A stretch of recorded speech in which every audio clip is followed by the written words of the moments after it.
Vamos a considerar entonces un ejemplo de cómo podemos utilizar las muestras x de k para estimar el espectro de la señal x de n y cómo recuperamos esa señal y ese espectro. Obviamente, si utilizamos el ejemplo que tenemos acá de una exponencial discreta a la n, esta secuencia tiene una longitud de n que es infinito. Entonces, con cualquier valor de n que nosotros lo aproximemos, vamos a tener efecto de aliasing en el tiempo. Pero es a modo de ver qué podemos hacer para recuperar la secuencia y qué pasa con las muestras. Entonces, en primer lugar, calculamos la transformada de Fourier de la señal y obtenemos la expresión 1 sobre 1 menos a e a la menos j omega. Obviamente esto es periódico y continuo.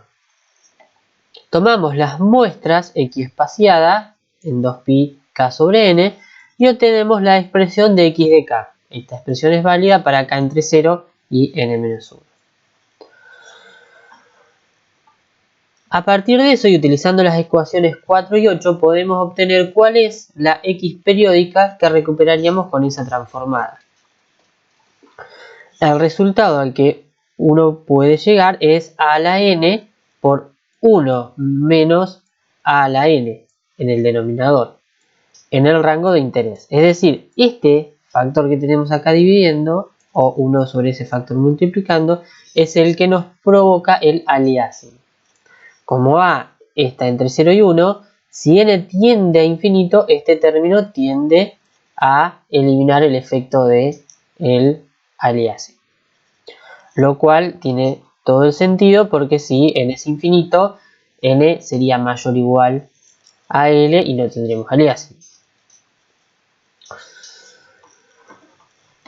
Acá tenemos una gráfica para a igual a 0,8, vemos cómo disminuye la secuencia x de n y cómo es el módulo del espectro.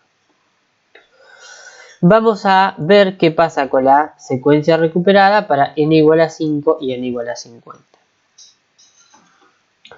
Fíjense que si tenemos n igual a 5, primero que perdimos esta porción de la señal y después que lo que recuperamos acá, aunque no se vea, tiene aliasing.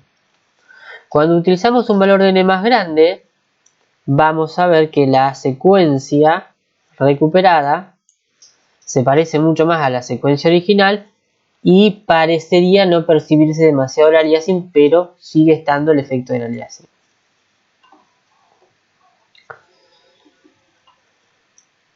Para ver entonces cómo se ve el aliasing en el tiempo y en la frecuencia, lo que vamos a hacer es, ya tenemos la expresión de x de n y xr, lo que vamos a hacer es calcular el espectro de la señal recuperada para tener una función analítica donde podamos comparar.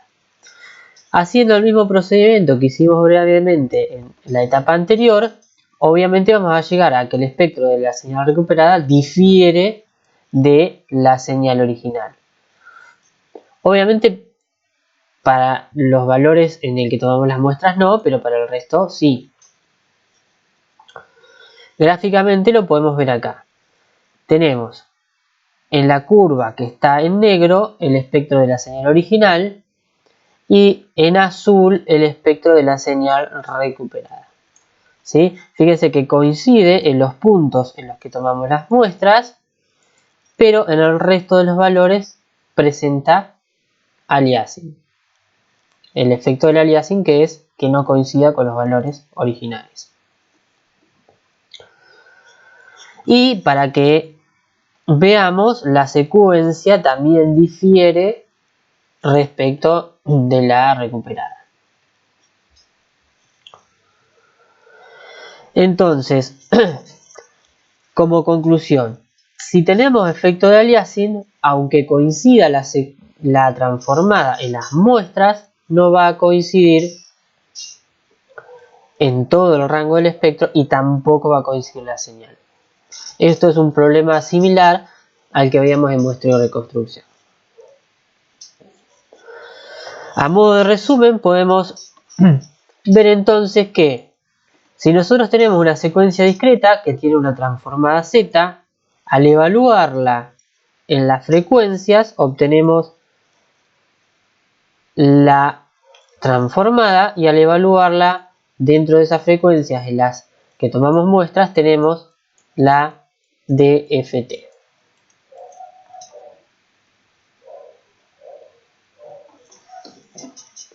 Entonces, podemos tener una secuencia periódica de energía finita que va a tener una cierta transformada de Fourier. Esta podría haber provenido de alguna continua que tomamos muestras, como hicimos en la unidad anterior. Luego tomamos muestras x-espaciadas de esa transformada de Fourier y vimos que la secuencia x de k no representa a una única o de forma única a la x de n, sino que representa a una versión periodizada, con la cual si nos quedamos con un único periodo y no cumplimos las condiciones adecuadas, tenemos el efecto del aliasing.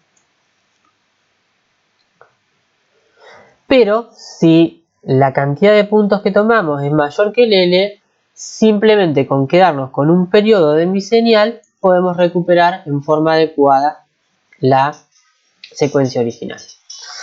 Es decir, existe una herramienta que es la DFT, con la cual si tomamos adecuadamente el número de puntos podemos tener un número finito de muestras en tiempo y un número finito de muestras en espectro que me van a representar perfectamente la señal en tiempo y en frecuencia.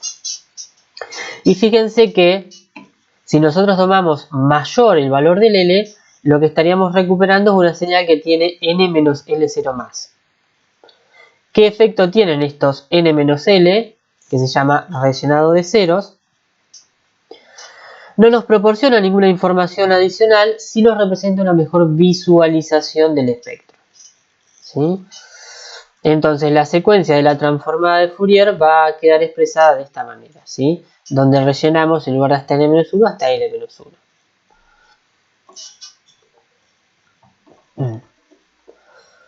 La expresión que tenemos arriba nos va a representar lo que se conoce como transformada discreta de Fourier. Simplemente incrementamos de L-1 a N-1 valores. Y una vez que tenemos esas muestras y queremos recuperar la secuencia, cumpliendo la condición, lo hacemos mediante esta expresión que es la que se denomina DFT inversa o IDFT.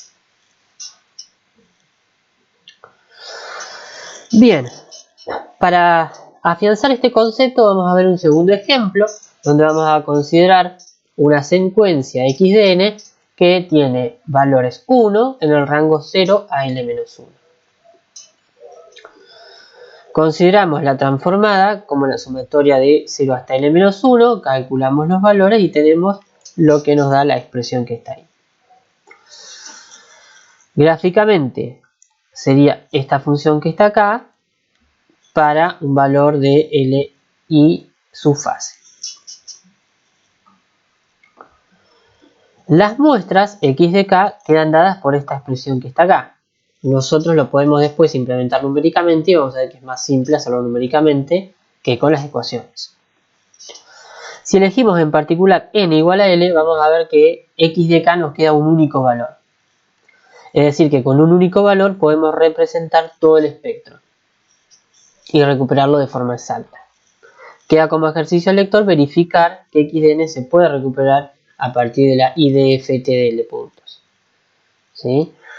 Y también es interesante ver qué pasa cuando agrego ceros. A modo de visualización de esto, si tenemos una secuencia que va de 0 a 3, o sea que tiene 4 valores, su transformada de Fourier está dada por esta expresión. Fíjense que tiene un valor máximo acá y los 3 ceros.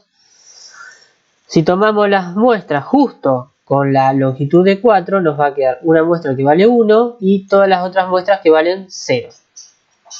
Y esta muestra de acá corresponde al siguiente periodo de la x de k. Entonces lo único que vamos a ver es 1, 0, 0, 0. Esa sería su DFT. ese valor representa exactamente esta secuencia que está acá arriba.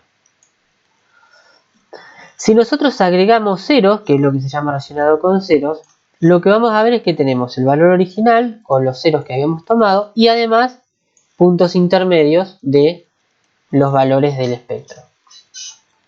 Esto no nos agregó ninguna información porque todo lo que falta completar acá de la señal ya lo tengo acá, porque no hubo aliasing, pero sí me permite visualmente ver mejor la forma de la secuencia, ¿sí?